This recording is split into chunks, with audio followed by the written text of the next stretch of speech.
Oke, gue mau bahas tentang apa yang terjadi sama Coach Turun, gak jadi. Tadi bilang soal Bang Valen di live kalau nggak ada masalah sama Bang Valen kita tetap temenan, cuman ada kompor aja. Yang gue nggak suka, pasti namanya gue sebut. Dia menghina viewers kita. Kalau di bawah 300, ngapain live? Kenapa gue marah? Karena lu tahu bagaimana gue ngebangun ini.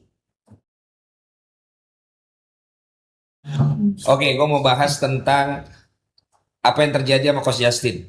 Ya, dan gue yakin pasti dari teman-teman akan menyampaikan ini kepada Coach Justin, ataupun Coach Justin juga menyaksikan ini, atau saat ini lagi gue omongin ada yang ngasih tahu sehingga beliau juga lihat mungkin, atau juga orang-orang di sekitarnya melihat, atau juga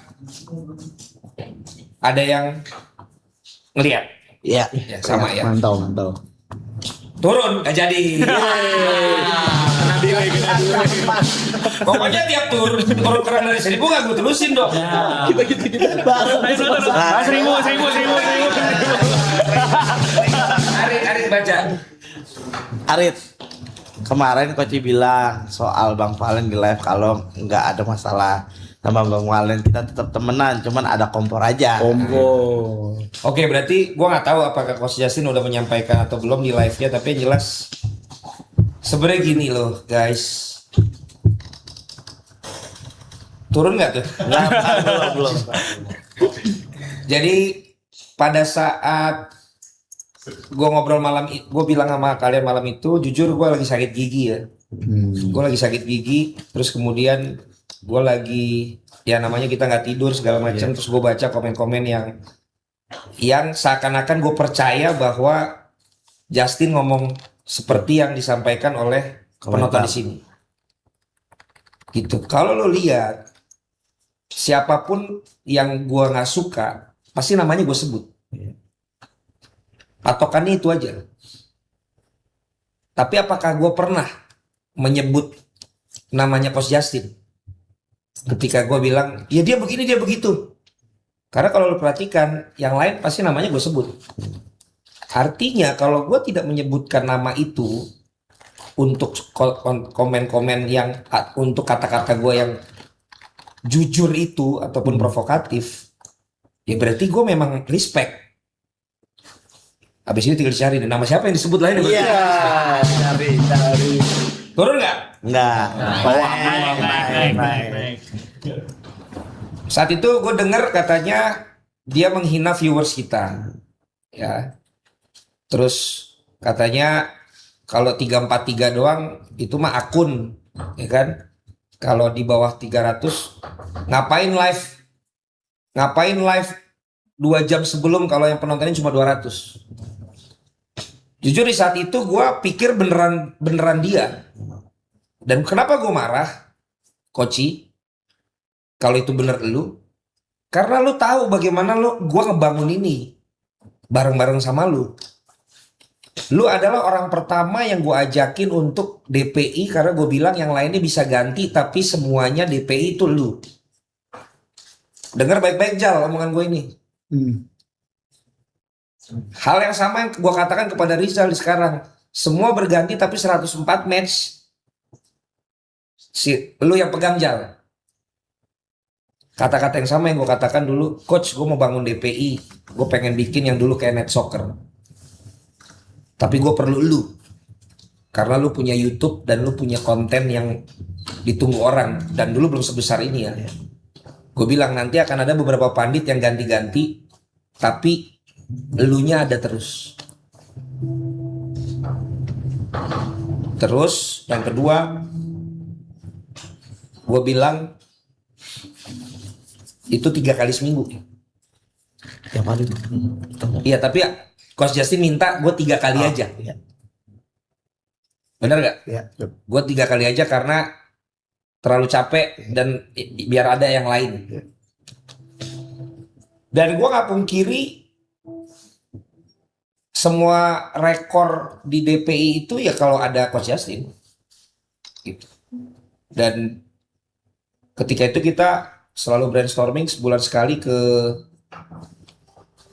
acara rumah Pak Wandi, dan gue respect pandit-pandit lain banyak yang mungkin nggak bisa apa, tapi Coach Justin selalu bisa untuk datang.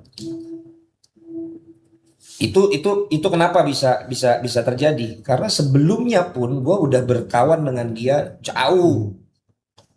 Yang gue cerita sama kalian 2010 sebelum gue nikah, kita ke Spanyol itu yang ada Toel juga sama Ibnu, itu ada Coach Justin juga. Kenapa? Karena gue main bola di Pancoran ini nih, namanya dulu Hanggar. Enggak ya. Yang punya tuh Pak Daud. Kalau gue nggak salah itu namanya. Karena dulu gue punya toko distro juga. Sampai akhirnya gue ikut bantuin dia menjadi bagian komunikasi futsal sama Yeriko Umbas, sama Pak Cembi Hutapea. Itu gue bareng. Di Net Soccer gue bareng.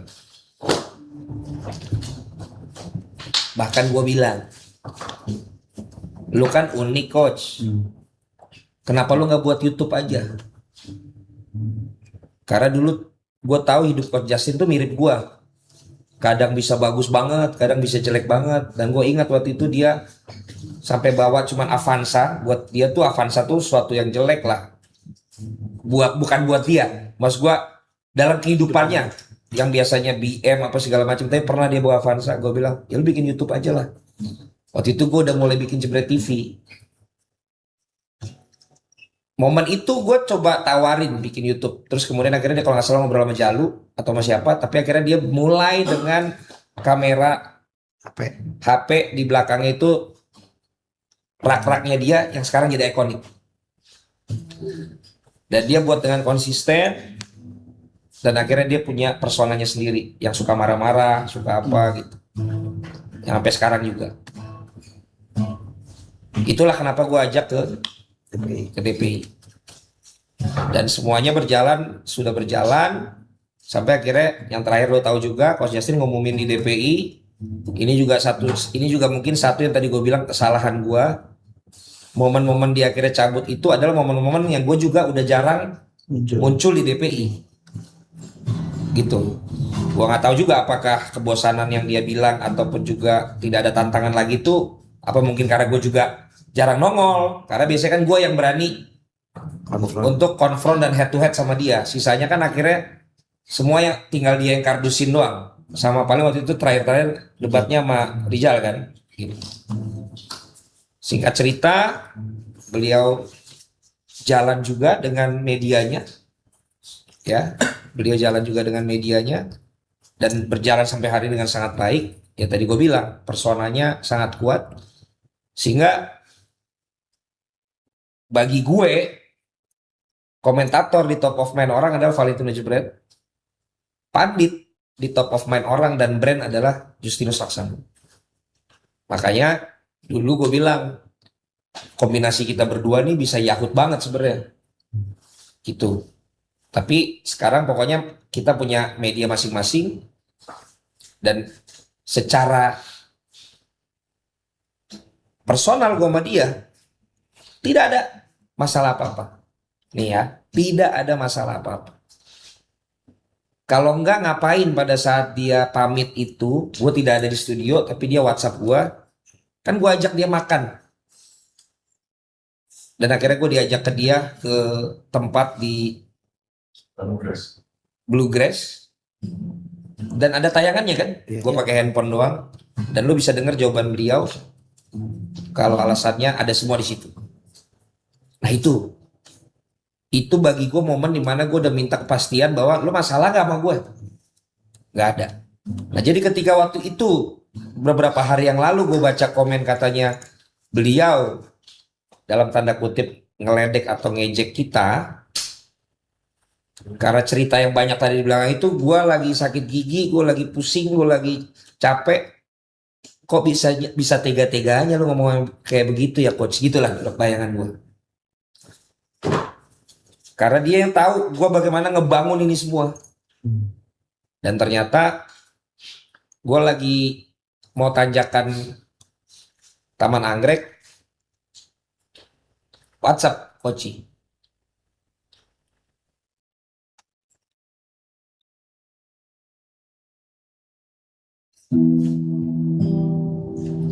Kalau lihat WhatsApp-nya. Lagi nyari WhatsApp.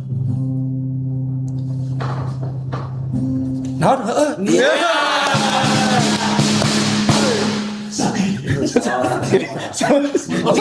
Ngecat Nih, saya. Eh, ini bahwa tidak ada masalah ya, makanya gue kaget kalau dia sampai kayak begitu. Ternyata kalau ternyata kayak begitu ya, karena ntar gue jelaskan. Kalau emang gue bermasalah, ngapain gue opening padelnya gue datang? Ngapain gue bawain oleh-oleh? Dia bawain oleh-oleh setiap jalan, pasti dia bawain gue oleh-oleh. Kemarin gue bawain dia oleh-oleh. Kalau dia kan sukanya kacang, Iya. yang dari Belanda, kacang. Dan terakhir gue di Bali. Di Bali bareng-bareng sama dia juga, ngobrol lama segala macam. Bahkan gue sampai heran, dia yang paling dulu tukang ngerokok sama Aikos, sekarang kok bisa berhenti total gitu loh. Malah gue nanya, lu gimana caranya bisa berhenti total ya? Lagi acara kayak gini cuma duduk doang, bener-bener nggak ini. Nggak ada pegangannya. Iya, dulu kan Iya. Marlboro harus, Iya. habis itu ganti Aikos. Iya. Sekarang malah nggak sama sekali. Lu kok bisa ya? Lu nggak ada kangen-kangennya gitu? Enggak, santai aja katanya dengan gaya sengaja ya. Long story short, udah kan, makanya nggak ada apa-apa kan gitu. Makanya gue kaget kalau kemarin Rizky ngomong gitu. Nah,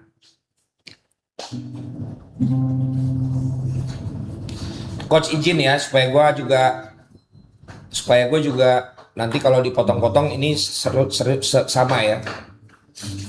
Len, gue baru lihat video lu karena ada yang kirim. Berarti bukan cuma dikasih tahu, tapi ada yang kirim video omongan gue. Lu jangan kepancing sama netizen.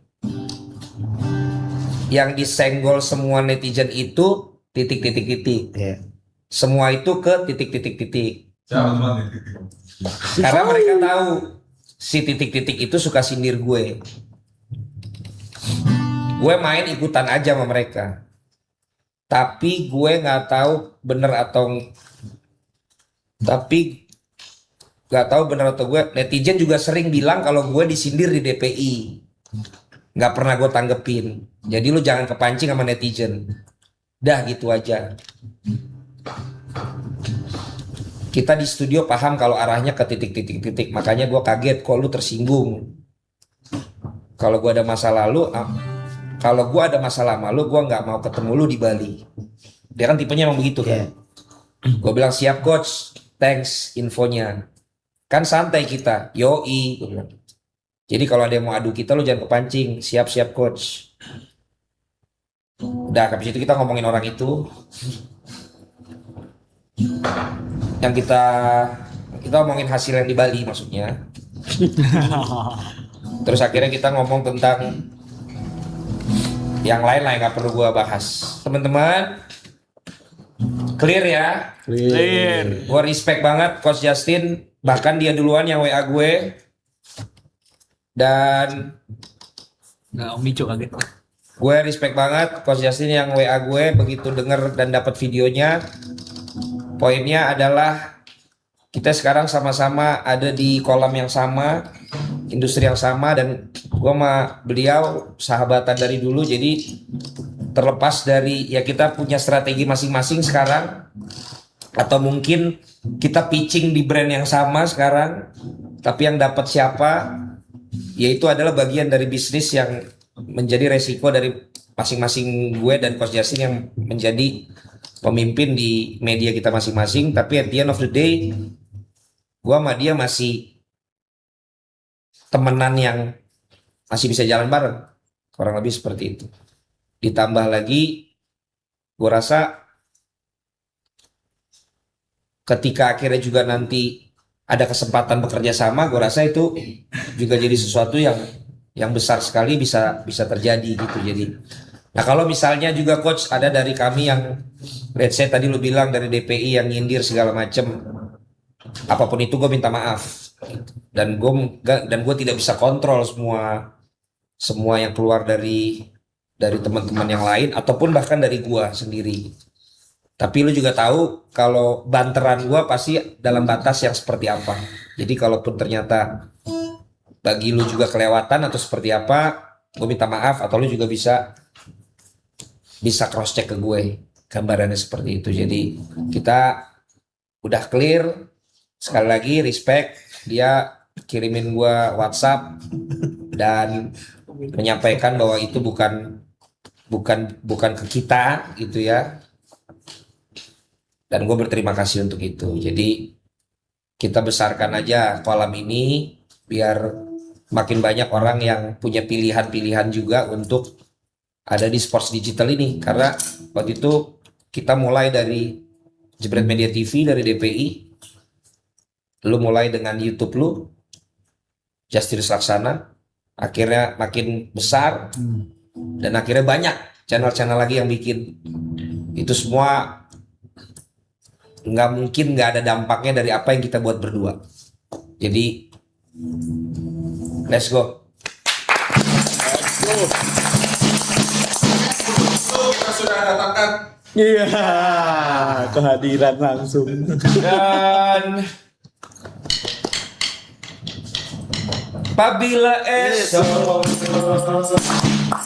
akan kembali, dan tolonglah teman-teman juga kalau emang apa ya, kalian respect dan kalian senang dengan konten-konten kreator ataupun juga digital sport seperti kita, seperti kami ini, malah jangan diadu domba ya, malah saling support, saling mengingatkan, saling ngejagain, saling membuat kita nih pengennya tuh bisa kayak teman-teman entertainment gitu loh.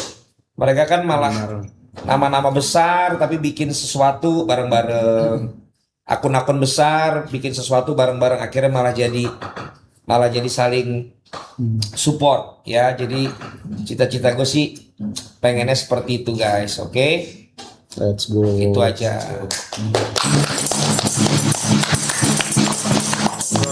Dari obrolan jam 2 malam.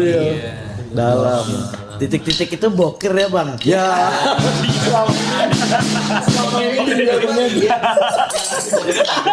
Kita ngomongin dia. Nah, si Boker ngomongin sekelasnya mau kemana sama Koci. Selama ini.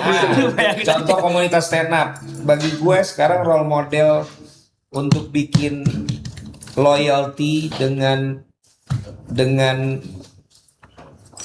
kreasi dan kreativitas tuh memang Stand up. komika menurut gua. Iya. Pertama stand up Indo. Karya temennya tuh dibeli karena temennya tahu suatu waktu gue juga yang akan punya karya, lu akan beli. Bukan malah yang lu bikin acara ya bagi tiket dong. Iya. Anak stand up nggak begitu tuh. Mereka malah saling support dengan membeli tiket temennya supaya nanti pada saat dia tampil pun si orang yang lain pun akan beli. Jadi sebelum orang luar yang membeli, mereka udah bisa hidup sendiri dulu dari komunitasnya. Itu juga kenapa gue bikin yang namanya komunitas Pandit. Pandit JMTV. Pandit Indonesia. Ini ketumnya. Kita ada acara setiap hari Kamis. Kalau kalian pengen cobain jadi pandit ngomong apa, datang tiap hari Kamis. Bahkan sekarang gue paksa mereka untuk bikin konten, untuk jadi konten kreator. Sama, nanti juga yang kita lihat oke, kita coba ajak masuk ke manajemen. Gitu loh, supaya tadi gue bilang ekosistemnya jadi sehat.